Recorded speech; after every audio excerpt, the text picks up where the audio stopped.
Hi friends, good evening. இன்றைக்கி பார்த்தீங்கன்னா நம்ம ஒரு காய் வந்து நம்ம பறித்து அப்படியே ஃப்ரெஷ்ஷாக சாப்பிட போகிறோம். அது என்னென்னு பார்த்தீங்கன்னா கோவக்காய் தாங்க. கோவக்காய் வந்து நம்ம மாடி தோட்டத்தில் செம்மையாக காய்ச்சிட்ருக்கு. நிறைய காய்ச்சிதுங்க, கொத்து கொத்தாக காய்ச்சிட்ருக்கு. நேற்று தான் நான் வந்து நிறைய படித்தேன். இன்றைக்கி மிச்சம் 2 இருந்தது, இது பிஞ்சாக இருந்தது, விட்டுட்டு போனேன். பிஞ்சாக இருந்துச்சுன்னு விட்டுருந்தேன். இங்கே பாருங்கள், சூப்பராக இருக்குது, நல்லா க்ரீனிஷாக இருக்குது, சூப்பராக. நேற்று தான் மழை பெஞ்சிது, நல்லா ஃப்ரெஷ்ஷாக இருக்குது. இப்படி சாப்பிட்லாம்.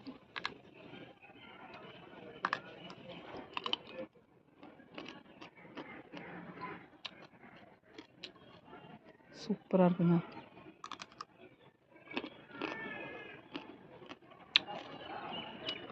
சூப்பராக இருக்குது. நல்லா வெள்ளரிக்காய் மாதிரி செம்ம டேஸ்ட்டாக இருக்குங்க.